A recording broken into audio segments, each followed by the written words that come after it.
무기는 가격이 아닌 신뢰로 구매한다. 태국 노동자 사건이 밝혀낸 진실.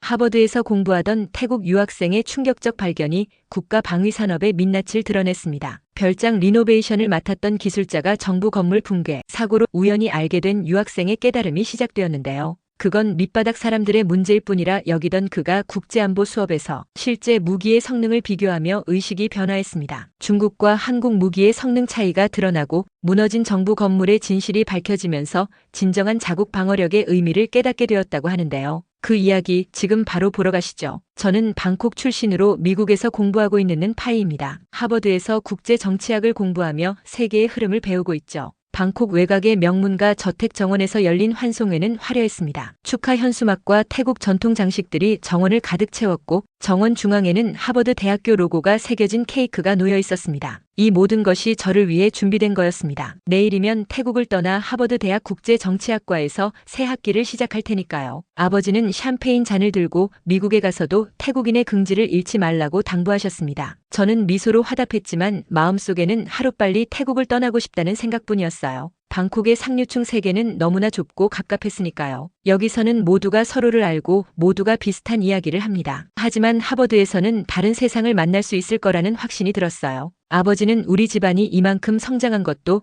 중국과의 협력 덕분이라는 걸 잊지 말라며 당부하셨죠. 저는 건성으로 고개를 끄덕였습니다. 아버지가 운영하는 건설회사는 중국의 1대1로 정책 이후 급성장했고 태국 내 주요 인프라 사업에 하청업체로 참여하며 큰 부를 축적해왔으니까요. 이런 이야기는 이미 수백 번은 들어온 것이었습니다. 환송회가 한창일 때 제 휴대폰에 뉴스 알림이 떴어요. 방콕 시내의 한 건물이 붕괴되어 수십 명의 사상자가 발생했다는 내용이었습니다. 저는 잠시 뉴스를 읽다가 곧 휴대폰을 내려놓았어요. 이런 사고는 방콕에서 드물지 않은 일이었고 저와는 별 상관없는 이야기라고 생각했거든요. 친구 논이 무슨 일이 있냐고 물었고 저는 시내 어디 공사장인가 건물이 무너졌고 불법 체류자들도 있었다고 대답했습니다. 노는 고개를 젓더니 그런 사람들은 항상 그런 데서 일하니 어쩔 수 없는 일이라며 무관심하게 말했어요. 저도 동의했습니다. 태국 경제의 밑바닥을 지탱하는 이주 노동자들은 늘 사회의 그림자 속에 존재했고 상류층 사람들에게는 그저 잠시 스쳐 지나가는 뉴스거리일 뿐이었어요. 제가 하버드에서 배울 국제정치학은 이런 일상적인 문제가 아니라 더 큰 세계의 흐름을 다루는 것이라고 생각했습니다. 외교관의 길은 정상회담과 국제협약, 세계 질서를 논하는 것이지 불법 체류자 같은 사소한 문제를 다루는 것이 아니라고 스스로를 설득했어요. 환송회가 끝나갈 무렵 집 관리인이 다가와 별장 리노베이션 기술자 솜차이가 내일 마무리 작업을 한다고 전해달라는 말을 전했습니다. 저는 고개를 끄덕였어요. 가족 별장의 리노베이션은 거의 완성 단계였고 솜차이는 몇 달 동안 성실하게 일해온 기술자였습니다. 태국 북부 출신이라고 했던가 특유의 부드러운 말투와 정직한 인상이 기억에 남았죠. 그날 밤 저는 방에서 하버드 유학 생활을 상상하며 설렘에 잠 못 이루었습니다. 내일이면 이 모든 일상에서 벗어나 새로운 세계로 향하게 될 테니까요. 방 창문 너머로 방콕의 불빛이 빛나는 밤하늘이 보였고 머지않아 그보다 더 넓은 세계를 바라보게 될 것이라 기대했어요. 붕괴된 건물과 그 속에 갇힌 사람들에 대한 생각은 이미 제 머릿속에서 흐릿해져 있었죠. 그건 밑바닥 사람들의 문제일 뿐이라고 무심코 넘겼습니다. 하버드 캠퍼스에 첫 발을 내디딘 지 며칠이 지났습니다. 낯선 환경에 적응하느라 정신없는 나날이었지만 제가 꿈꿔왔던 그 세계에 마침내 들어섰다는 기쁨이 컸습니다. 공항에서부터 캠퍼스까지 모든 것이 방콕과는 달랐어요. 사람들의 걸음걸이, 건물의 형태, 심지어 공기의 냄새까지 새로운 세계의 신호였죠. 기숙사 방은 예상보다 작았지만 창문으로 보이는 캠퍼스 전경이 그 아쉬움을 달래주었습니다. 책상에 노트북을 펼치고 첫 수업을 준비하는데 태국에서 온 메시지가 도착했어요. 어머니가 보낸 메시지였습니다. 별장 리노베이션이 마무리되었다는 소식과 함께 별장의 사진 몇 장이 첨부되어 있었죠. 어머니는 솜차이가 마지막 손질을 완벽하게 해놓고 갔으며 정말 실력 있는 사람이었다고 말씀하셨습니다. 어머니의 메시지를 읽고 사진을 넘겨보다가 별장의 새로운 테라스와 정원의 모습에 감탄했습니다. 가족이 오랫동안 사용해온 별장이었지만 이번 리노베이션으로 완전히 다른 공간이 된 것 같았어요. 솜차이의 손길이 닿은 흔적들이 곳곳에 보였습니다. 목재 테라스의 부드러운 곡선, 정원 울타리의 섬세한 장식들, 모두 그의 장인 정신을 보여주는 작품이었죠. 잠시 솜차이의 모습이 떠올랐습니다. 말수는 적었지만 항상 미소를 짓던 그의 얼굴, 꼼꼼히 설계도를 확인하던 손길, 하루 일과를 마치고 정원에서 혼자 차를 마시던 모습, 몇 달 동안 매일 보던 익숙한 얼굴이었습니다. 다음 날 아침 국제관계학 수업을 준비하며 노트북을 켰을 때 태국 뉴스 사이트 알림이 떴습니다. 며칠 전 발생한 건물 붕괴 사고의 후속 보도였어요. 평소 같았으면 그냥 넘겼겠지만 문득 호기심이 생겨 클릭했습니다. 뉴스 헤드라인은 방콕 감사원 부속 건물 붕괴로 사망자가 97명으로 늘었으며 대부분이 불법 체류 노동자들이라고 전했습니다. 기사를 읽어 내려가던 저는 갑자기 숨이 멎는 것 같았습니다. 화면 속에 실종자 명단이 나열되어 있었고 그중 하나의 이름이 눈에 들어왔어요. 솜차이 분타위, 37세. 탄엄마이 마을 출신. 사진 속의 얼굴은 분명 우리 별장의 리노베이션을 맡았던 그 솜차이였습니다. 하지만 기사는 그를 불법 체류자라고 명시하고 있었어요. 어떻게 이런 일이 가능한지 이해할 수 없었습니다. 솜차이는 어머니의 메시지대로 별장 공사를 마무리했다는데 어떻게 사고 현장에 있을 수 있었을까요? 손이 떨리며 아버지에게 전화를 걸었습니다. 통화 연결음이 길게 이어지는 동안 마음이 무거워졌어요. 아버지는 평소보다 낮은 목소리로 전화를 받았습니다. 아버지는 솜차이가 우리 별장 일만 했던 게 아니었으며 중국계 건설사 하청으로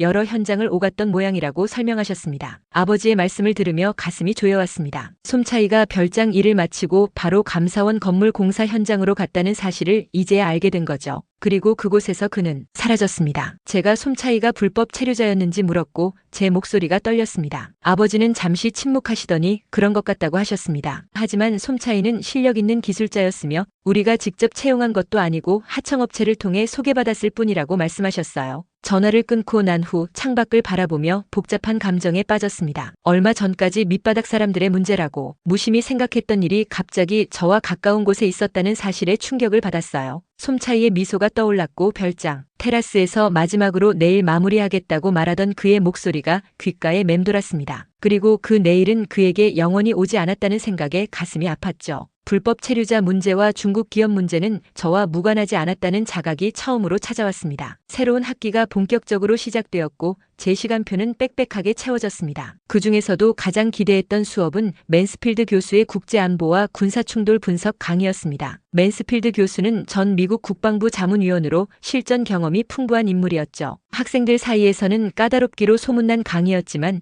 그만큼 배울 것이 많다는 평가도 따라붙었어요. 솜차이의 소식 이후 며칠간 마음이 무거웠지만 학업에 집중하려고 노력했습니다. 아버지는 더 이상 솜차이에 대해 언급하지 않았고 저도 더 묻지 않았어요. 하지만 그의 얼굴은 잊혀지지 않았습니다. 불법 체류자라는 딱지가 붙은 순간 한 명의 인간이 얼마나 쉽게 사라질 수 있는지 처음으로 실감했죠. 국제안보 수업이 있는 날 평소보다 일찍 강의실에 도착했습니다. 이미 많은 학생들이 자리를 잡고 있었고 앞자리에는 동양계 학생들이 모여 있었어요. 그중 한 명이 저를 보고 고개를 끄덕였습니다. 오리엔테이션 때 잠깐 인사를 나눴던 중국 베이징 출신의 리준이었죠. 리준은 제게 옆자리에 앉으라며 손짓했습니다. 그의 자리로 가자 그는 중국어로 인사를 건넸어요. 제가 태국인이라고 하자 미소를 지으며 모두 아시아의 형제라고 말했습니다. 그의 자신감 넘치는 태도가 인상적이었어요. 베이징 대학을 수석으로 졸업하고 중국 상무부 장학생으로 하버드에 왔다고 했습니다. 강의가 시작되고 맨스필드 교수가 교단에 올랐습니다. 60대로 보이는 백발의 교수는 카리스마가 넘쳤어요. 그는 인사말도 없이 바로 주제를 던졌습니다. 교수는 오늘의 주제가 인도 파키스탄 국경 충돌의 군사적 함의라고 밝혔습니다. 특히 최근 카슈미르 지역에서 발생한 양국 간의 포격전을 분석할 것이라고 했어요. 스크린에는 카슈미르 국경 지역의 위성 사진이 표시되었고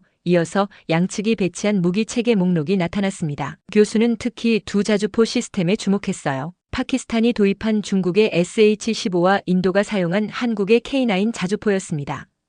교수는 두 무기 체계의 기본 스펙을 비교하며 설명을 이어갔습니다. SH-15의 경우 더 가볍고 이동성이 좋으며 최신형이라는 장점이 있다고 했어요. 반면 K9은 더 무겁지만 내구성과 정확도 면에서 우수하다고 설명했습니다.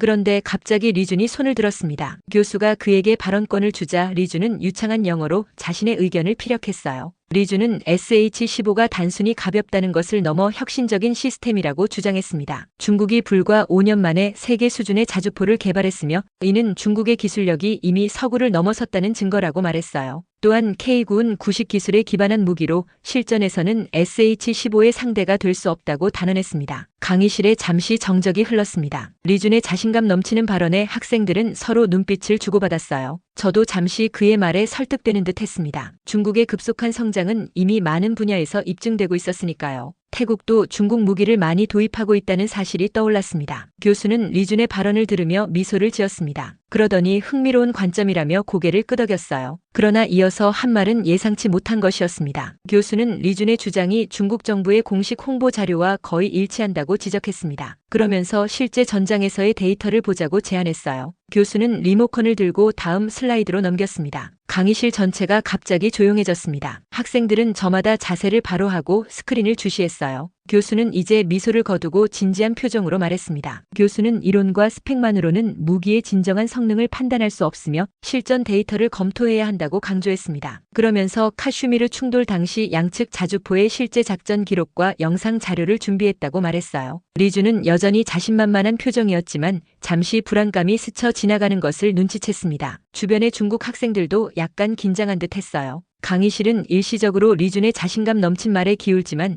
교수는 그 뒤로 진짜 데이터를 꺼냈습니다. 교수가 리모컨을 다시 눌렀고 스크린에는 실전 데이터 분석 SH-15BS-K9 제목이 나타났습니다.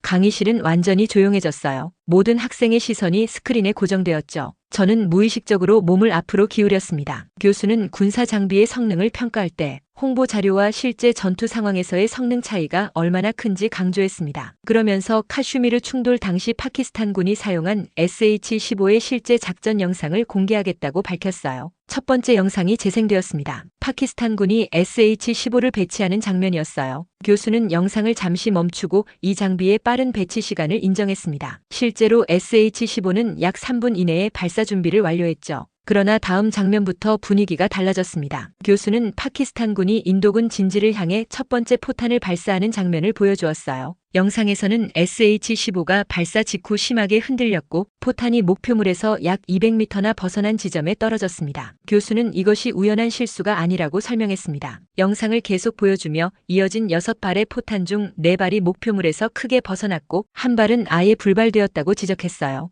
더 충격적인 것은 연속 발사 후 SH-15의 유압 시스템에 문제가 생겨 더 이상 운용이 불가능해졌다는 사실이었습니다. 리준은 표정이 굳어졌습니다. 그는 작은 목소리로 이것이 조작된 영상이 아니냐고 의문을 제기했어요. 교수는 침착하게 이 영상이 파키스탄 군 내부에서 유출된 것이며 국제 군사 전문가들에 의해 검증된 자료라고 답했습니다. 이어서 우크라이나 전쟁 당시 러시아가 사용한 중국제 무기들의 실패 사례도 추가적으로 보여주었어요. 다음으로 교수는 인도군이 사용한 K9 자주포의 실전 영상을 공개했습니다. K9은 연속으로 8발의 포탄을 발사했고 놀랍게도 모든 포탄이 지정된 표적 반경 5m 내에 정확히 떨어졌어요. 특히 인상적이었던 것은 TOTTIM이 안타것 사격 장면이었습니다. 여러 대의 K9이 서로 다른 위치에서 발사했지만 모든 포탄이 동시에 목표물에 도달하는 정교함을 보여주었죠. 교수는 이런 정확도 차이가 발생하는 이유를 설명했습니다. 중국의 SH-15는 외형적 스펙은 우수하지만 핵심 기술인 사격 통제 시스템과 내구성 측면에서 심각한 결함이 있다고 지적했어요. 반면 K9은 20년 이상의 실전 경험과 지속적인 개선을 통해 높은 신뢰성을 확보했다고 설명했습니다. 더 놀라운 사실은 교전 이후의 통계였습니다. 파키스탄은 SH-15 운용 도중 30% 이상의 장비에서 고장이 발생했고 정비 시간도 예상보다 훨씬 길었어요. 반면 인도의 K9은 98% 이상의 가동률을 유지했다고 합니다. 영상이 끝나고 강의실에는 무거운 침묵이 흘렀습니다. 리준은 더 이상 아무 말도 하지 않았고 다른 중국 학생들도 불편한 기색이 역력했어요. 저는 이 모든 정보를 소화하려고 노력했습니다. 교수는 마지막으로 실전에서의 무기 성능이야말로 진정한 국가 안보의 척도라고 강조했습니다. 그는 화려한 홍보와 저렴한 가격에 현혹되어 신뢰성 없는 무기를 도입하는 국가들이 많다고 지적했어요. 그 결과는 전쟁이 발발했을 때 치명적인 약점으로 작용한다고 경고했습니다. 저는 문득 태국이 최근 도입한 무기 체계들이 생각났습니다. 아버지가 자랑스럽게 말했던 중국과의 전략적 협력이 이런 측면에서는 어떤 의미를 갖는지 고민하게 되었어요. 아버지의 회사가 참여했던 여러 인프라 프로젝트들, 그리고 솜차이가 일하던 현장에서 일어난 붕괴 사고, 모든 것이 이제 다른 시각으로 보이기 시작했습니다. 강의가 진행되는 동안 마음속에서 불안감이 점점 커졌어요. 교수가 보여준 실전 영상들은 단순한 학문적 자료가 아니라 실제 생명이 걸린 상황에서의 기록이었습니다. 저는 조용히 생각했어요. 우리나라가 도입한 것도 SH-15였다면 어떻게 되는 걸까? 그렇게 저는 처음으로 깊은 불안을 느끼기 시작했습니다. 교수의 강의는 쉴 틈 없이 이어졌습니다. 학생들은 이제 완전히 집중하고 있었고 리준과 그의 친구들조차 반박할 의지를 잃은 듯 했어요. 교수는 스크린을 다시 전환했고 제 심장이 갑자기 빠르게 뛰기 시작했습니다. 스크린에는 방콕의 익숙한 건물 사진이 떠올랐어요. 태국 감사원 건물이었습니다. 교수는 이번에는 무기 체계가 아닌 다른 형태의 국가 안보 문제를 다루겠다고 말했습니다. 그는 인프라 안전과 정부 건물의 건전성이 국가 안보의 중요한 요소라고 강조했어요. 그러면서 최근 발생한 태국 감사원 건물 붕괴 사고를 사례로 들겠다고 했습니다. 저는 숨을 들이켰습니다. 솜차이가 실종된 바로 그 사고였죠. 제가 방콕에서 출국하기 직전에 발생했던 일이었습니다. 당시에는 그저 우연한 사고로 치부했던 사건이었어요. 교수는 감사원 건물이 붕괴된 원인에 대한 독립적인 조사 결과를 발표하겠다고 했습니다. 이 보고서는 태국 정부의 공식 발표와는 다른 내용을 담고 있다고 덧붙였어요. 제 손바닥에는 땀이 배기 시작했습니다. 첫 번째 슬라이드는 건물의 설계 도면이었습니다. 교수는 원래 설계와 실제 시공 사이에 중대한 차이가 있었다고 지적했어요. 설계상으로는 고강도 철근이 40cm 간격으로 배치되어야 했지만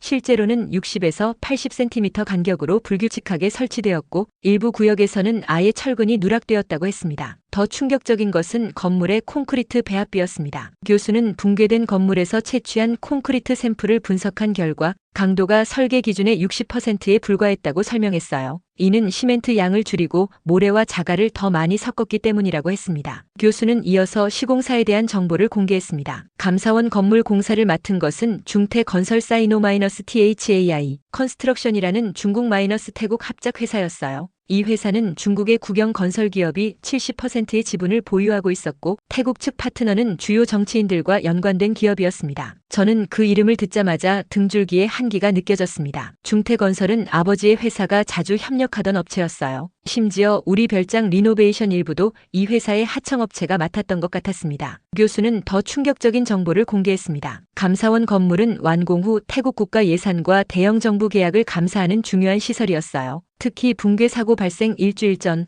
감사원은 중국이 참여한 여러 인프라 프로젝트에 대한 특별 감사를 실시할 예정이었다고 합니다. 그리고 가장 의혹이 가는 부분은 사고 당일의 상황이었습니다. 교수는 정기 회의가 예정되어 있었음에도 감사원장이 갑자기 회의에 불참했고 다른 고위 공무원들도 여러 이유로 자리를 비웠다고 설명했어요. 결국 붕괴 사고 당시 건물 내에는 주로 하급 직원들과 청소, 유지보수를 담당하는 인력들만 있었다고 했습니다. 스크린에는 사고 전후의 타임라인이 등장했습니다. 교수는 감사원의 내부 고발자가 건물 안전 문제를 제기한 후 갑자기 전근되었다는 사실, 언론이 초기에는 사고를 상세히 보도하다가 갑자기 보도 태도를 바꾼 정황 등을 차례로 설명했어요. 저는 끔찍한 가능성에 대해 생각하기 시작했습니다. 이것이 단순한 사고가 아니라 의도된 것이었다면, 중국 기업들과 태국 정부, 고위 인사들 사이의 거래를 감추기 위한 것이었다면, 솜차이와 같은 노동자들은 그저 소모품에 불과했던 것일까요? 교수는 마지막으로 이런 사례가 태국만의 문제가 아니라고 강조했습니다. 중국의 1대1로 사업에 참여한 여러 개발도상국에서 유사한 패턴이 발견된다고 했어요. 저렴한 비용과 빠른 공사 기간을 약속하지만 실제로는 안전과 품질을 희생시키는 경우가 많다는 것이었습니다. 강의실은 무거운 침묵에 잠겼습니다. 제 머릿속에는 여러 생각이 교차했어요. 태국 언론에서는 이런 분석을 한 번도 본 적이 없었습니다. 모두가 불행한 사고라고만 했죠. 그리고 저 역시 그것을 의심 없이 받아들였습니다. 제 앞에 앉아있던 미국 학생이 교수에게 질문했습니다. 그는 이런 상황에서 일반 시민들은 어떻게 대응해야 하는지 물었어요. 교수는 진실을 찾고 공유하는 것이 첫 번째 단계라고 답했습니다. 많은 국가에서 정부와 기업들이 자신들의 이익을 위해 정보를 통제하지만 결국 진실은 언제나 드러나게 된다고 말했어요. 저는 문득 별장에서 마지막으로 보았던 솜차이의 얼굴이 떠올랐습니다. 그는 내일 마무리하겠다고 약속했지만 그 내일은 영원히 오지 않았어요. 그가 어떤 조건에서 일했는지, 얼마나 위험에 노출되어 있었는지 생각하지 않았던 제 자신이 부끄러웠습니다. 솜차이가 떠오르고 저는 처음으로 조국에 대한 부끄러움을 느꼈습니다. 강의실의 무거운 분위기 속에서 교수는 다시 주제를 전환했습니다. 그는 이번에는 진정한 자주국방의 의미에 대해 설명하겠다고 했어요. 스크린에는 자주국방 허울과 실체라는 제목이 나타났습니다. 교수는 먼저 많은 국가들이 자주국방을 표방하면서도 실제로는 값싼 무기를 수입하는 데 그치고 있다고 지적했습니다. 그는 이것이 진정한 자주국방이 아니라 오히려 새로운 형태의 종속이라고 설명했어요. 특히 판매국이 부품 공급과 정비를 통제함으로써 구매국의 안보를 좌우할 수 있다고 강조했습니다. 그 대조적인 예로 교수는 한국의 자주국방 정책을 제시했어요. 스크린에는 한국의 K9 자주포 개발 과정을 보여주는 타임라인이 나타났습니다. 교수는 K9 개발의 시작점이 970년대 연평도 포격 사건이었다고 설명했습니다. 당시 북한의 포격에 대응하는 과정에서 한국군은 기존 미국제 자주포의 한계를 경험했다고 했어요. 이후 한국은 자체 자주포 개발을 결정했고 약 20년에 걸친 연구개발 끝에 K9을 완성했다고 합니다. 특히 인상적이었던 것은 한국이 단순히 무기를 만드는 데 그치지 않고 그 과정에서 축적한 기술력이었습니다. 교수는 K9 개발 과정에서 한국이 획득한 정밀 주조 기술, 유압 시스템, 전자 제어 기술 등이 이후 민간 산업 발전에도 큰 기여를 했다고 설명했어요. 교수는 또한 K9의 나토 표준 인증 과정을 언급했습니다. K9은 영하 40도에서 영상 40도까지의 극한 환경 테스트, 3,000발 이상의 연속 발사 테스트, 1000km 이상의 연속 주행 테스트 등 세계에서 가장 까다로운 기준을 모두 통과했다고 했어요. 이는 단순한 무기가 아니라 검증된 방어 체계라는 의미였습니다. 교수는 이어서 K9의 수출 성공 사례를 소개했습니다.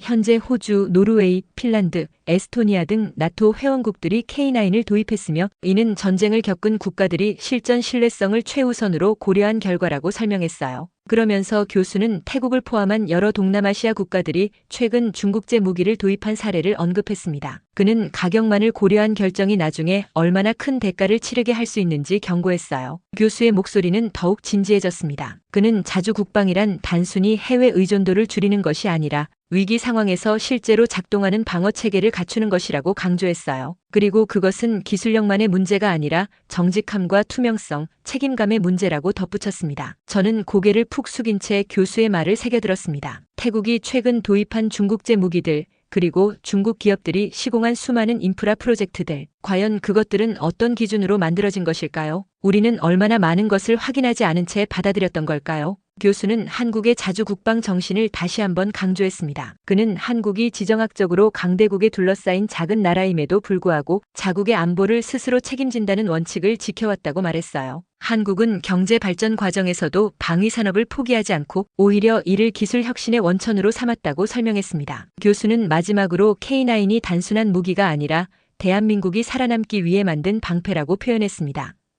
그것은 국가의 가장 기본적인 의무인 국민 보호를 위한 의지의 표현이라고 했어요. 강의를 들으며 저는 태국의 현실을 생각했습니다. 우리는 과연 국민을 보호하기 위해 얼마나 노력했을까요? 솜차이와 같은 사람들은 누구의 보호도 받지 못한 채 사라졌습니다. 그들을 기억하는 사람조차 거의 없었죠. 제 머릿속에는 뉴스에서 보았던 태국군의 열병식 장면이 떠올랐습니다. 화려한 중국제 무기들이 줄지어 지나가는 모습이었어요. 당시에는 그것이 자랑스러워 보였지만 지금 생각하면 그 무기들이 실제 상황에서는 어떤 성능을 발휘할지 의문이 들었습니다. 더 무서운 생각은 그 무기들이 제대로 작동하지 않을 경우 그 대가를 치르게 될 사람들의 얼굴이었어요. 군인들, 그리고 그들이 보호해야 할 시민들, 솜차이처럼 아무도 기억해주지 않는 수많은 얼굴들. 저는 고개를 들지 못했습니다. 태국이 수입한 값싼 무기, 그리고 그로 인해 사라질지도 모르는 사람들의 얼굴이 떠올랐습니다. 강의가 끝나고 학생들이 하나둘 강의실을 빠져나갔습니다. 저는 자리에 그대로 앉아 있었어요. 교수의 말들이 머릿속에서 계속 맴돌았고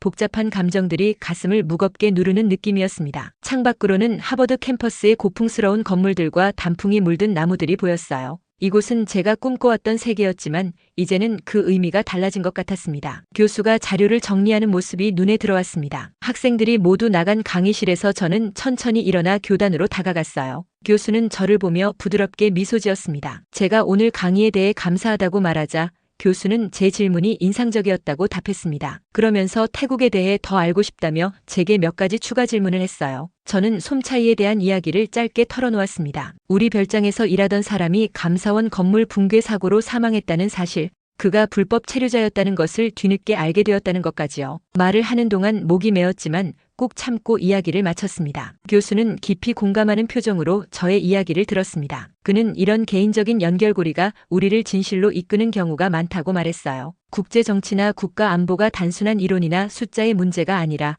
결국 사람들의 삶과 직결된 문제라는 것을 깨닫는 것이 중요하다고 덧붙였습니다. 교수는 제게 한 가지 조언을 했습니다. 하버드에서 배우는 지식을 언젠가 태국으로 가져가 변화를 만들어 보라는 것이었어요. 어떤 나라든 변화는 항상 진실을 말할 용기를 가진 소수의 사람들로부터 시작된다고 했습니다. 감사 인사를 전하고 강의실을 나서는데 리준이 복도에서 기다리고 있었습니다. 그는 강해 중에 있었던 일에 대해 사과하며 자신이 너무 국가주의적인 발언을 했다고 인정했어요. 사실 자기 고향인 베이징에서도 부실 공사로 인한 사고가 많았다고 털어놓았습니다. 리준과 짧은 대화를 나눈 후 저는 캠퍼스를 천천히 걸었습니다. 가을 햇살이 나뭇잎 사이로 비치고 여기저기서 학생들의 활기찬 대화 소리가 들렸어요. 그런데 이 모든 광경이 갑자기 멀게 느껴졌습니다. 제 마음은 이미 방콕으로 솜차이가 있었던 그곳으로 향하고 있었으니까요. 휴대폰을 꺼내 솜차이에 대한 추가 정보를 검색했습니다. 인터넷에는 그에 대한 정보가 거의 없었어요. 단지 실종자 명단의 한 줄, 그게 전부였습니다. 그의 가족은 어떻게 되었을까요? 누가 그들에게 소식을 전했을까요? 그들은 보상을 받았을까요? 문득 솜차이가 마지막으로 보냈던 문자 메시지가 생각났습니다. 핸드폰을 열어 메시지함을 확인했어요. 거기에는 그의 마지막 메시지가 아직 남아 있었습니다. 내일은 공사 마무리할 수 있을 것 같아요. 테라스 난간 장식은 선생님이 보내주신 사진대로 완성했습니다. 확인해 주시면 감사하겠습니다. 이 메시지를 보낸 지 몇 시간 후 그는 감사원 건물로 향했고 그곳에서 무너지는 건물과 함께 사라졌습니다. 아무도 그의 시신을 찾지 못했다고 했어요. 아마도 지금쯤 그의 가족들은 아직도 소식을 기다리고 있을지도 모릅니다. 벤치에 앉아 깊은 생각에 잠겼습니다. 교수의 말이 계속 떠올랐어요. 자주 국방은 신뢰의 문제입니다. 신뢰. 그것은 솜차이와 같은 사람들을 보호하지 못한 정부, 그들의 죽음에 대해 책임지지 않는 기업들, 그리고 그 모든 것을 알면서도 침묵하는 국민들 사이에는 존재하지 않았습니다. 저는 국제 정치학을 공부하러 왔지만 지금 깨달은 것은 정치의 가장 기본적인 원칙이었습니다. 국가는 국민을 보호하기 위해 존재한다는 것, 그리고 국민이 보호받지 못한다면 그것은 더 이상 제대로 된 국가가 아니라는 것. 하늘을 올려다보니 석양이 질 무렵이었습니다. 태국에서는 지금쯤 새벽이 밝아오고 있겠죠. 새로운 하루가 시작되는 시간입니다. 솜차이의 내일은 오지 않았지만 저의 내일은 계속됩니다. 그리고 그 내일에 제가 무엇을 할 수 있을지 생각하기 시작했어요. 아버지에게 전화를 걸어야겠다고 마음먹었습니다. 솜차이의 가족에 대해 물어보고 도울 수 있는 방법을 찾아봐야겠다고 생각했어요. 그리고 감사원 건물 붕괴 사고에 대한 독립적인 조사 자료들을 수집해야겠다는 생각도 들었습니다. 하버드의 도서관과 데이터베이스를 활용하면 태국 내에서는 접근하기 어려운 정보들도 찾을 수 있을 것 같았어요. 길을 걸으며 마음속으로 다짐했습니다. 그날 그는 사라졌고 누구도 책임지지 않았습니다. 하지만 저는 조용히 결심했습니다. 진실을 덮는 조국에 침묵하지 않겠다. 나부터 바꾸겠다. 지금 또다시 한 태국 관광도시가 발칵 뒤집혔습니다. 이 소도시 상인들이 지진 이후 관광객 급감으로 눈물 흘리는 충격적인 상황이 벌어졌는데요. 특히 정부 지원의 부재로 현지 경제가 속속 무너지면서 생계 문제가 심각하게 대두되었고 이 도시의 관광 시스템이 붕괴 위기에 놓인 상황입니다. 워킹 스트리트와 해변가에서는 지난달 지진 이후 관광객이 급감해 수백 개 상점이 문을 닫았고 호텔가에서도 예약 취소가 속출해 폐업 위기에 처했습니다. 이 도시는 인구가 적은 소도시임에도 경제의 무려 78%가 관광에 의존하고 있어 더욱 심각한 타격을 입었습니다. 많은 시민들이 불안에 떠는 가운데 이번 사태는 태국인들에게 정부가 외면했던 이 도시의 안전성을 제대로 알려야 한다는 목소리를 높이게 합니다. 당시 시장은 중앙정부의 도움을 수차례 요청했지만 방콕 중심의 복구에만 집중하며 이 소도시를 외면했고 그로 인해 관광도시 전체가 위기에 빠졌었죠. 그때 현지 레스토랑 운영자 라타나의 논란적인 발언이 태국 전역을 뜨겁게 달군 바 있습니다. 이 발언은 단순한 경제적 판단을 넘어 태국의 관광 정책에 큰 영향을 미쳤고 생존과 개인적 희생 사이에서 갈등하는 중요한 사례가 된 이야기.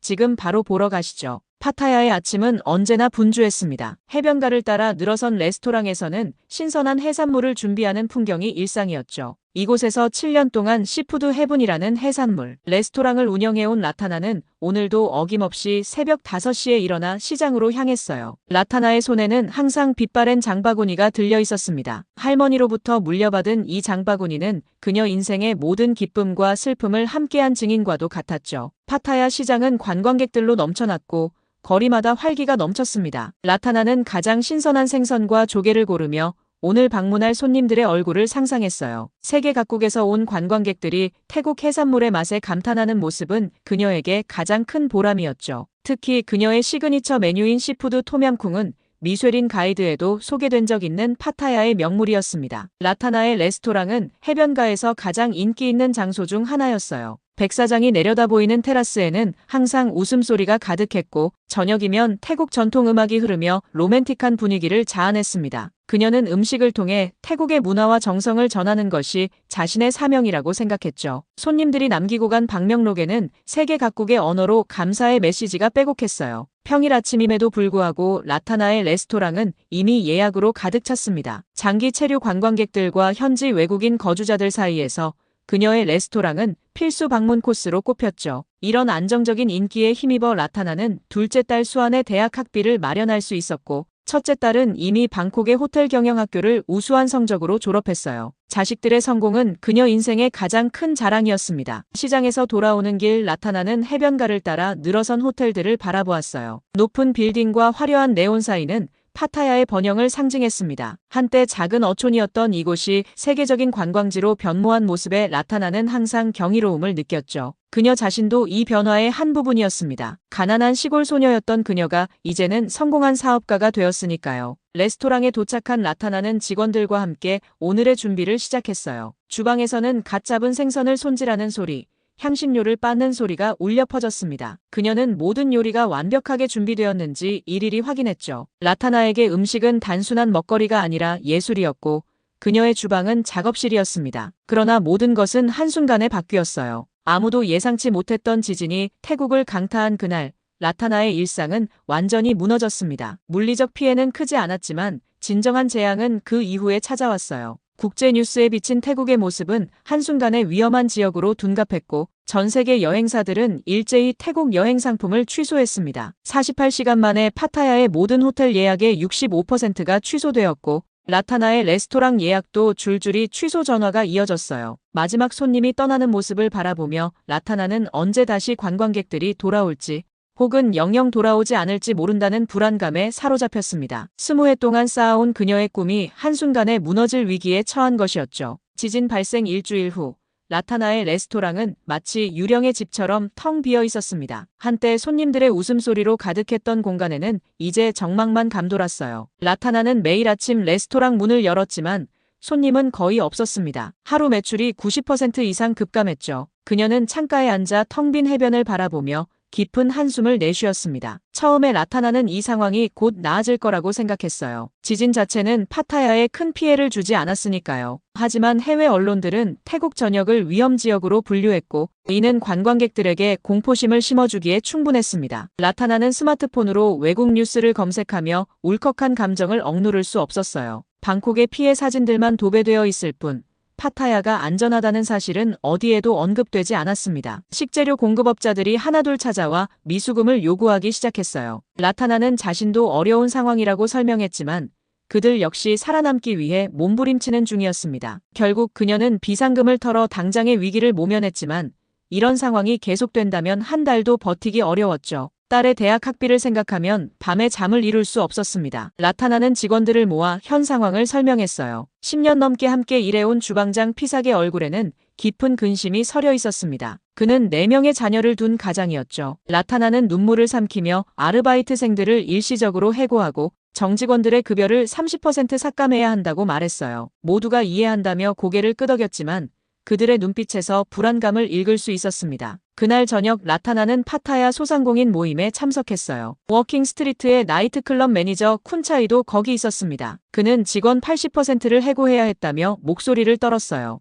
해변 파라솔 대여업자 소라요스는 오늘 하루 단 한 개의 파라솔도 대여하지 못했다고 했습니다. 다이빙샵 운영자 마이클은 지금 상황이 코로나 팬데믹보다 더 심각하다며 한탄했어요. 모임에서 파타야 호텔협회 회장 타낫의 발표는 더욱 충격적이었습니다. 이대로라면 6개월 내에 파타야 호텔의 절반 이상이 문을 닫을 것이라는 전망이었어요. 이는 수천 명의 일자리가 사라진다는 의미였죠. 그는 중앙정부의 도움을 요청했지만 방콕 중심의 복구 작업에 모든 자원이 집중되고 있어 파타야 같은 지방 도시들은 우선순위에서 밀려났다고 설명했습니다. 집으로 돌아오는 길 라타나는 텅 빈 거리를 바라보았어요. 한때 관광객들로 북적이던 번화가는 이제 적막했습니다. 상점들은 일찍 문을 닫았고 밤거리를 밝히던 네온 사인도 대부분 꺼져 있었죠. 모든 것이 멈춘 듯한 이 도시의 모습에 라타나는 깊은 상실감을 느꼈습니다. 집에 도착한 라타나는 딸들의 사진을 바라보았어요. 그녀는 자식들을 위해 어떤 어려움도 이겨낼 수 있다고 항상 믿어왔습니다. 하지만 지금의 위기는 그녀 혼자 극복할 수 있는 문제가 아니었어요. 라타나는 전화기를 들어 둘째 딸 수안에게 전화를 걸었습니다. 대학 학비에 대한 걱정을 하고 있었지만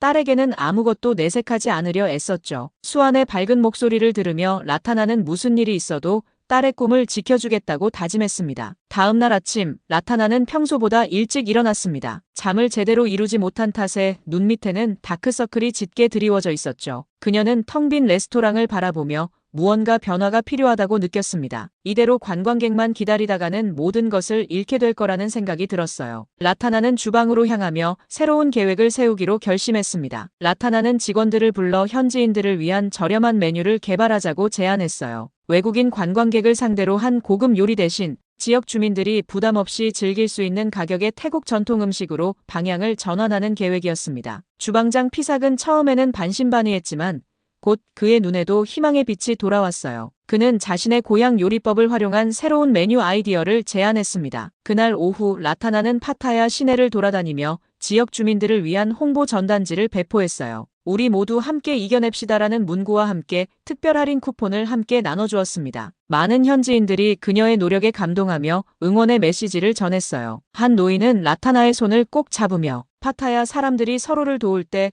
어떤 어려움도 이겨낼 수 있다고 말했습니다. 저녁이 되자 놀라운 변화가 일어났어요. 레스토랑에 현지인들이 하나둘 찾아오기 시작한 것입니다. 처음에는 호기심에 그리고 점차 라타나의 새로운 메뉴에 반해 손님들이 늘어났죠. 물론 관광객 시절의 매출에는 한참 못 미쳤지만 완전히 텅 빈 레스토랑보다는 훨씬 나은 상황이었습니다. 라타나는 처음으로 희망을 느끼기 시작했어요. 그러나 모든 사람이 라타나처럼 적응할 수 있었던 것은 아니었습니다. 다음 날 아침 신문에는 파타야의 한 고급 호텔이 문을 닫았다는 소식이 실렸어요. 이어서 또 다른 호텔의 폐업 소식이 들려왔습니다. 파타야 경제의 주축이었던 관광업이 무너지면서 연쇄적인 도미노 현상이 일어나고 있었죠. 라타나는 지역 병원을 방문한 친구로부터 충격적인 소식을 들었어요. 관광객 감소로 수입이 줄어들자 스트레스와 우울증으로 내원하는 주민들이 급증했다는 이야기였습니다. 의사 추라락은 정신건강 위기가 확산되고 있다며 우려를 표했어요. 특히 갑작스러운 실직을 경험한 사람들 사이에서 자살 시도 사례도 증가하고 있다는 말에 라타나는 가슴이 무너지는 듯한 느낌이었습니다. 그날 저녁 라타나는 파타야 시장 티라완이 주최한 긴급 대책회의에 참석했어요. 회의장은 불안과 분노로 가득 찼습니다. 티라완은 중앙정부에 수차례 도움을 요청했지만 실질적인 지원은 거의 없었다고 설명했습니다. 방콕 복구에 모든 자원이 집중되는 동안 파타야는 잊혀진 도시가 되어가고 있었어요. 한 지역 공무원은 익명을 요구하며 중앙정부의 지원금이 실제 피해액의 10%에도 미치지 못한다고 고백했습니다. 더욱 충격적인 것은 국제사회의 태국, 관광지의 안전을 알리기 위한 노력이 거의 이루어지지 않고 있다는 사실이었죠. 라타나는 분노를 참을 수 없었어요. 이것은 단순한 자연재해가 아니라 정부의 무관심과 언론의 과장 보도가 만들어낸 인재였습니다. 회의가 끝난 후 라타나는 몇몇 상인들과 함께 머물렀어요. 그들은 정부의 도움을 기다리기보다 스스로 행동을 취하기로 결심했습니다. 소셜미디어를 통해 파타야의 실제 상황을 세계에 알리기로 한 것이죠. 해시태그 파타야는 안전해를 만들어 캠페인을 시작하기로 했어요. 나이트클럽 매니저 쿤차이는 자신의 국제적인 인맥을 활용해 해외 여행사들에게 실제 파타야의 모습을 알리겠다고 제안했습니다. 집으로 돌아오는 길 라타나는 문득 자신이 처음으로 빈손이 아니라는 느낌을 받았어요. 비록 상황은 여전히 암울했지만 혼자가 아니라는 사실이 그녀에게 힘을 주었습니다. 파타야의 모든 상인들이 같은 배를 타고 있었고 함께 노를 젓기 시작했죠. 라타나는 어둠 속에서도 작은 희망의 불빛을 발견한 것 같았습니다. 소셜미디어 캠페인은 생각보다 빠르게 확산되었습니다. 라타나는 어셈베이지 메신저 그룹에 가입한 뒤 매일 레스토랑과 주변 관광지의 사진을 올리기 시작했어요. 그녀는 바다가 빙글빙글 도는 것처럼 보이는 스마트폰 카메라 조작에 익숙하지 않았지만 손님이 없는 시간을 활용해 기술을 익혀나갔습니다. 둘째 딸 수아는 화상통화로 어머니에게 소셜미디어 사용법을 가르쳐 주었고 라타나는 딸의 설명을 따라 손가락으로 화면을 쓸어넘기며 해시태그를 달았죠. 일주일이 지나자 해시태그 파타야는 안전해 캠페인에 수백 명의 현지 상인들이 동참하기 시작했습니다. 다이빙샵 운영자 마이클은 수중 카메라로 파타야 해안의 아름다운 바다 속 풍경을 촬영했고 호텔 매니저들은 손상되지 않은 호텔 시설을 보여주었어요. 파라솔 대여업자 소라요트는 평온한 해변에서 현지인들이 여유롭게 시간을 보내는 모습을 담았습니다. 그러나 미디어 캠페인만으로는 급격한 변화를 기대하기 어려웠어요. 라타나의 레스토랑 상황은 여전히 심각했습니다. 수입은 지진 전의 30% 수준에 머물렀고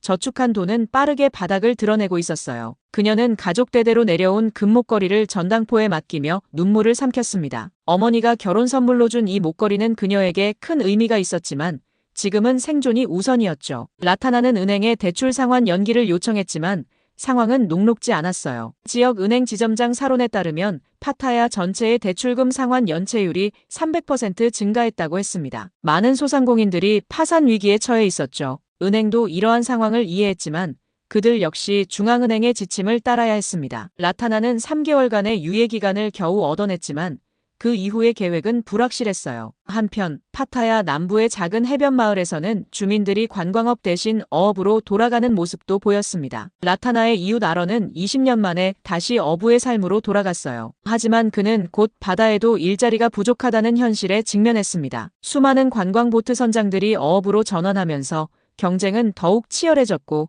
어획량도 예전 같지 않았죠. 아런은 라타나에게 첫날 잡은 물고기 몇 마리를 선물로 가져왔지만 그의 눈에는 깊은 절망감이 서려 있었습니다. 지역 학교 교사 위파가 레스토랑을 찾아왔을 때 라타나는 더 충격적인 소식을 들었어요. 관광업에 종사하는 부모들이 학비를 내지 못해 학생들이 중퇴하는 사례가 증가하고 있다는 것이었습니다. 10대 아이들이 가족 생계를 위해 학업을 포기하고 일자리를 찾아 방콕으로 떠나는 경우가 늘고 있었죠. 위파는 라타나의 딸 수안도 걱정하고 있었습니다. 라타나는 무슨 일이 있어도 딸의 교육만큼은 포기하지 않겠다고 다짐했지만 마음 한구석에는 불안감이 자리 잡고 있었어요. 라타나는 지역 문화유산 보존가 나린과 함께 차를 마시며 깊은 대화를 나눴습니다. 나린은 관광객이 사라진 파타야가 영혼 없는 도시가 되어가고 있다며 우려했어요. 파타야의 문화는 전통과 관광이 오랜 시간에 걸쳐 융합된 결과물이었고 이제 그 균형이 깨지고 있었습니다. 전통 무용 공연장은 문을 닫았고 지역 공예품 상점들도 하나둘 사라지고 있었죠. 나리는 단순한 경제적 손실을 넘어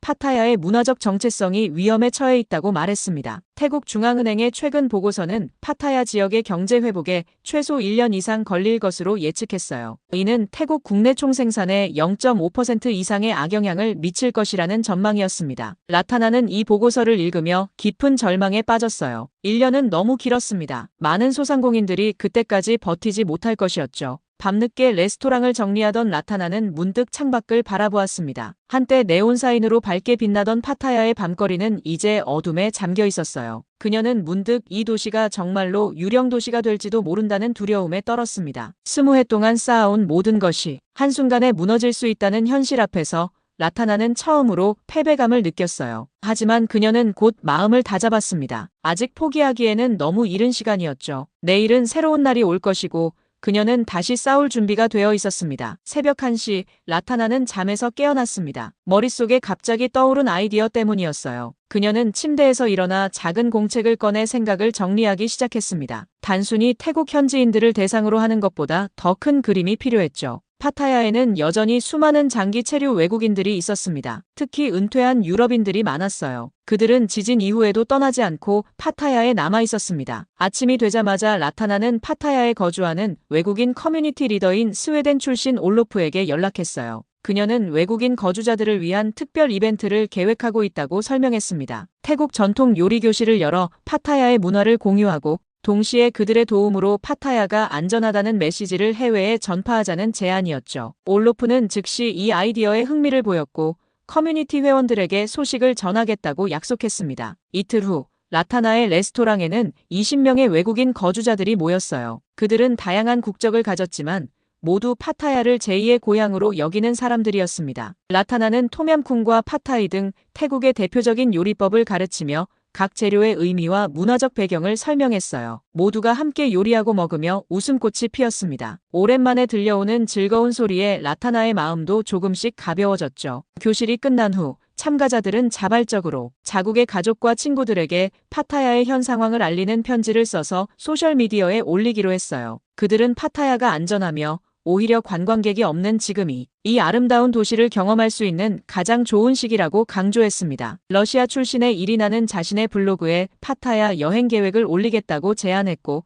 영국인 데이비드는 은퇴자 커뮤니티에 파타야 방문을 독려하는 글을 올리기로 했어요. 라타나의 요리 교실은 점차 입소문을 타기 시작했습니다. 매주 수요일과 토요일에 열리는 이 수업은 외국인 거주자들 사이에서 인기 있는 활동이 되었어요. 그들은 태국 요리뿐만 아니라 태국의 문화와 전통에 대해 배우며 더 깊은 이해를 갖게 되었습니다. 라타나는 이 기회를 통해 자신의 요리 실력을 재발견하고 동시에 작은 수입원을 마련할 수 있었죠. 하지만 이러한 노력에도 불구하고 파타야 전체의 상황은 여전히 심각했습니다. 지역 경제 전문가 파위닛 박사에 따르면 파타야 경제의 78%가 직간접적으로 관광에 의존하고 있어 대체 산업 육성이 어렵다고 했어요. 그는 지역 신문 인터뷰에서 단기간 내 관광객이 돌아오지 않으면 지역 전체가 심각한 경제 위기에 직면할 것이라고 경고했습니다. 라타나는 이 인터뷰를 읽으며 깊은 고민에 빠졌어요. 그녀의 요리 교실은 작은 희망의 불씨였지만 파타야 전체를 살리기에는 턱없이 부족했습니다. 무언가 더 큰 행동이 필요하다는 생각이 들었죠. 라타나는 용기를 내어 파타야 시장 티라완에게 연락했습니다. 그녀는 파타야의 모든 상인들이 하나로 뭉쳐 파타야 부활 축제를 개최하자고 제안했어요. 티라완은 처음에는 반신반의했지만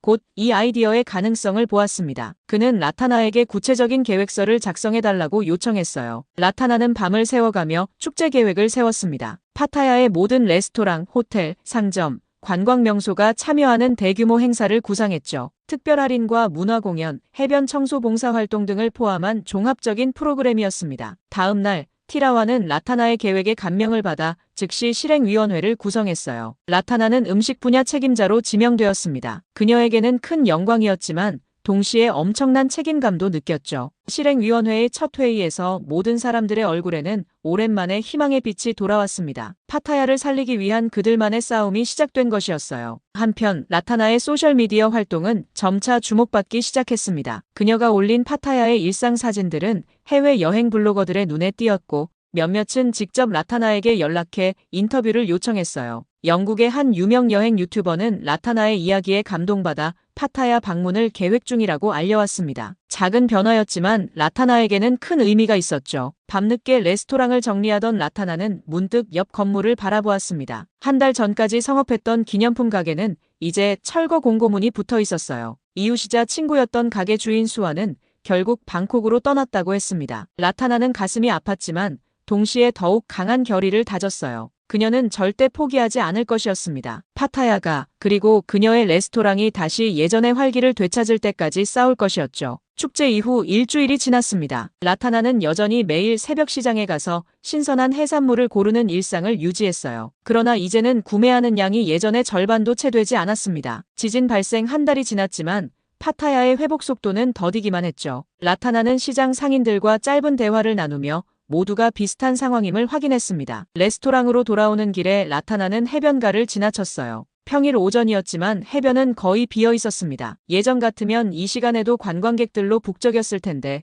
지금은 소수의 현지인과 장기 체류 외국인들만 보였죠. 소라요새 파라솔 대여점도 문을 열었지만 대부분의 파라솔은 접힌 채로 있었습니다. 그는 라타나를 보고 손을 흔들었어요. 서로 말은 없었지만 눈빛만으로도 서로의 상황을 이해할 수 있었습니다. 레스토랑에 도착한 라타나는 오늘의 준비를 시작했어요. 주방장 피삭은 이미 와서 작업을 시작했고 홀 직원 룸차이도 테이블을 닦고 있었습니다. 인력 감축 후 남은 직원들은 모두 라타나와 오랜 시간을 함께한 사람들이었죠. 그들은 어려운 시기에도 서로를 지지하며 일했습니다. 때로는 손님이 거의 없는 날도 있었지만 그들은 여전히 최상의 음식과 서비스를 제공하기 위해 노력했어요. 오늘의 예약은 단 2팀뿐이었습니다. 한 팀은 장기 체류 외국인 부부였고 다른 한 팀은 방콕에서 온 태국인 가족이었어요. 라타나는 작은 냉장고를 열어 남은 식재료를 확인했습니다. 재고 관리가 이전보다 훨씬 중요해졌죠. 버리는 음식이 생기면 그만큼 손해였으니까요. 그녀는 오늘의 특별 메뉴를 구상하며 가능한 한 모든 재료를 활용하는 방법을 고민했습니다. 점심시간 예약한 손님들이 도착했어요. 라타나는 그들을 반갑게 맞이했습니다. 외국인 부부는 1년에 6개월을 파타야에서 보내는 단골이었죠. 그들은 지진 이후에도 파타야를 떠나지 않았고 일주일에 한 번씩 라타나의 레스토랑을 찾아주었습니다. 방콕에서 온 가족은 처음 방문했지만 인터넷에서 레스토랑 정보를 보고 찾아왔다고 했어요. 라타나는 그들에게 파타야의 현 상황과 안전함을 설명했습니다. 오후에는 예상치 못한 손님들이 몇 팀 더 방문했어요. 대부분 현지인이었지만 두 팀의 외국인 관광객도 있었습니다. 라타나는 그들이 어떻게 파타야를 알게 되었는지 물었죠. 한 커플은 소셜미디어에서 파타야는 안전해 해시태그를 보고 왔다고 했습니다. 라타나는 그 말을 듣고 작은 희망을 느꼈어요. 그들의 캠페인이 조금씩 효과를 보이고 있는 것 같았습니다. 저녁 무렵 라타나는 레스토랑 계좌를 확인했어요. 오늘의 매출은 지진 전의 40% 수준이었습니다. 여전히 많이 부족했지만 지난주보다는 조금 나아진 상황이었죠. 그녀는 이 추세가 계속되길 바라며 내일의 식재료 주문량을 조금 늘렸습니다. 라타나는 주방을 정리하며 피사과 내일의 메뉴에 대해 상의했어요. 그들은 현지인과 외국인 모두의 입맛을 만족시킬 수 있는 균형 잡힌 메뉴를 구성했습니다. 집으로 돌아가는 길에 라타나는 은행에 들렀어요. 대출금 상환 유예 기간이 이제 2달 반 남았고 그녀는 조금씩이라도 돈을 모아두려고 했습니다. 은행 지점장 사로는 그녀를 반갑게 맞이했어요. 그는 파타야 전체의 경제 상황이 조금씩 개선되고 있다고 말했습니다. 관광객의 수는 여전히 적었지만 소상공인들이 다양한 방식으로 적응하고 있었죠. 일부는 온라인 판매로 전환했고 또 다른 이들은 라타나처럼 현지 시장에 집중했습니다. 저녁 식사 후 라타나는 딸 수안과 화상 통화를 했어요. 수안은 대학에서의 생활과 공부에 대해 이야기했고 라타나는 레스토랑 상황을 설명했습니다. 그녀는 딸에게 학비 걱정은 하지 말라고 안심시켰어요. 내심 걱정되었지만 딸의 학업에 방해가 되고 싶지 않았습니다. 수아는 주말에 다시 파타야로 내려와 어머니를 돕겠다고 했어요. 라타나는 딸의 제안을 고맙게 생각했지만 공부에 집중하라고 말했습니다. 잠자리에 들기 전 라타나는 내일의 계획을 메모했어요. 재료 주문, 메뉴 개발, 소셜미디어 업데이트 등 할 일이 많았습니다. 그녀는 작은 달력에 오늘의 매출을 기록했죠. 한 달 전부터 시작한 이 기록은 조금씩 상승 곡선을 그리고 있었습니다. 매우 느린 속도였지만 라타나는 이것이 회복의 징조라고 믿었어요. 그녀는 침대에 누워 내일이 오늘보다 조금 더 나은 날이 되기를 바라며 눈을 감았습니다. 소셜미디어 캠페인은 서서히 효과를 보이기 시작했습니다. 라타나의 인스타그램 계정에는 매일 조금씩 팔로워가 늘어났고 해시태그 파타야는 안전해를 통해 실제 관광객들이 레스토랑을 찾아오는 일도 있었어요. 그녀는 매일 아침 새벽 시장의 모습, 레스토랑 준비 과정, 오늘의 특별 요리 등을 꾸준히 올렸습니다. 처음에는 서툴렀지만 이제는 제법 익숙해진 소셜미디어 활동이 새로운 즐거움이 되었죠. 어느 날 아침 라타나는 평소보다 일찍 깨어났습니다. 오늘은 첫째 딸 파리다가 방콕에서 돌아오는 날이었어요. 호텔 경영학교를 졸업한 파리다는 방콕의 고급 호텔에서 일하고 있었지만 지진 이후 호텔 사정이 어려워지면서 일시적으로 일을 중단한 상태였습니다. 그녀는 어머니의 사업을 돕기 위해 파타야로 돌아오기로 결정했죠. 오후에 파리다가 도착했어요. 라타나는 딸을 꼭 안아주었습니다. 파리다는 어머니의 레스토랑을 둘러보며 많은 변화를 느꼈습니다. 예전의 활기찬 분위기는 사라졌지만 그래도 어머니가 묵묵히 자리를 지키고 있다는 사실에 안심했어요. 파리다는 자신의 호텔 경영 지식을 활용해 레스토랑 운영에 새로운 아이디어를 제안했습니다. 저녁 시간 모처럼 손님이 많아졌어요. 현지인들과 몇몇 외국인 관광객들이 찾아왔습니다. 파리다는 유창한 영어와 전문적인 서비스 기술로 손님들을 응대했고 라타나는 주방에서 최고의 요리를 준비했죠. 마치 예전의 활기를 조금이나마 되찾은 것 같았습니다. 손님들은 음식의 맛에 감탄했고 몇몇은 다음 날도 다시 오겠다고 약속했어요. 그날 밤 라타나와 파리다는 레스토랑 미래에 대해 진지한 대화를 나눴습니다. 파리다는 관광객들이 돌아오기만 기다리기보다 비즈니스 모델을 다각화할 필요가 있다고 제안했어요. 케이터링 서비스 시작, 태국 요리 클래스 확대, 소셜미디어를 통한 브랜드 강화 등 구체적인 아이디어를 제시했습니다. 라타나는 처음에는 변화를 두려워했지만 딸의 열정에 조금씩 마음이 열렸어요. 다음 날부터 라타나와 파리다는 함께 일하기 시작했습니다. 라타나는 요리를 담당하고 파리다는 마케팅과 서비스를 맡았어요. 레스토랑에 조금씩 변화가 생기기 시작했습니다. 파리다는 인테리어를 약간 수정하고 메뉴판을 새롭게 디자인했어요. 또한 호텔 시절 인맥을 활용해 방콕의 여행사들에게 파타야의 안전함을 알리는 작업도 시작했습니다. 지역 신문사가 라타나의 레스토랑을 취재하러 왔을 때 그녀는 자신의 이야기를 솔직하게 들려주었어요. 지진 이후의 어려움과 그럼에도 불구하고 포기하지 않고 새로운 방법을 모색하는 과정을 이야기했습니다. 이 인터뷰는 다음 날 신문의 첫 페이지를 장식했고 많은 파타야 주민들에게 작은 희망과 용기를 주었죠. 석 달이 지난 어느 아침 라타나는 시장에서 익숙한 얼굴을 만났습니다. 지진 이후 방콕으로 떠났던 옆 가게 주인 수안이었어요. 그는 다시 파타야로 돌아왔다고 했습니다. 방콕에서의 생활이 기대했던 것만큼 좋지 않았고 결국 고향인 파타야가 그리워 돌아왔다고 했어요. 라타나는 그를 반갑게 맞이하며 함께 차 한잔 하자고 제안했습니다. 카페에서 수아는 파타야의 변화에 놀랐다고 말했어요. 여전히 관광객은 많지 않았지만 도시에 새로운 활기가 돌고 있었습니다. 현지인들이 중심이 된 경제 활동이 조금씩 살아나고 있었고 주말에는 방콕과 인근 도시에서 오는 국내 관광객도 늘어났죠. 수아는 다시 기념품 가게를 열 계획이라고 했습니다. 이번에는 외국인 관광객뿐만 아니라 태국 현지인들도 좋아할 만한 상품을 준비하고 있었어요. 레스토랑으로 돌아온 라타나는 딸 파리다와 함께 새로운 메뉴를 개발하고 있었습니다. 그들은 전통적인 태국 요리에 현대적인 감각을 더해 독특한 메뉴를 만들었어요. 퓨전 토면 파스타와 코코넛 카레 리조또 같은 메뉴는 현지인과 외국인 모두에게 인기를 끌었습니다. 라타나는 처음에는 전통 요리를 변형하는 것에 거부감이 있었지만 이제는 변화의 필요성을 인정했어요. 집으로 돌아오는 길에 라타나는 해변을 지나쳤습니다. 석 달 전보다 확실히 사람들이 많아졌어요. 외국인 관광객의 수는 여전히 적었지만 소라요새 파라솔 대여점은 절반 이상이 이용 중이었습니다. 그는 라타나를 보고 환하게 웃으며 손을 흔들었어요. 그의 표정에서 라타나는 희망을 읽을 수 있었습니다. 그날 밤 라타나는 두 딸과 함께 저녁을 먹었습니다. 둘째 딸 수안도 주말을 맞아 대학에서 돌아왔어요. 그들은 지난 석 달간의 변화와 앞으로의 계획에 대해 이야기를 나눴습니다. 파리다는 호텔 컨설팅 기회가 새로운 사업 확장의 발판이 될 수 있다고 했고 수아는 대학에서 배운 마케팅 지식을 가족 사업에 적용할 방법을 제안했어요. 라타나는 딸들의 지혜와 열정에 감사함을 느꼈습니다. 식사 후 그들은 함께 바닷가로 산책을 나갔어요. 밤바다는 평온했고 멀리 몇몇 배의 불빛이 보였습니다. 라타나는 문득 지난 석 달을 돌아보았어요. 그것은 분명 그녀의 인생에서 가장 어려운 시간 중 하나였지만 동시에 많은 것을 배우고 성장한 시간이기도 했습니다. 그녀는 이제 단순한 레스토랑 주인이 아니라 위기를 헤쳐나가는 리더로 성장했어요. 바다를 바라보며 라타나는 딸들에게 말했습니다. 쓰나미, 홍수, 코로나도 견뎌냈으니 이번 위기도 반드시 이겨낼 것이라고요. 파타야는 결코 포기하지 않을 것이고 그녀 역시 마찬가지였습니다. 딸들은 어머니의 손을 꼭 잡았어요. 그들은 함께 바다에 출렁이는 파도를 바라보며 내일은 오늘보다 더 나은 날이 될 것이라는 희망을 품었습니다.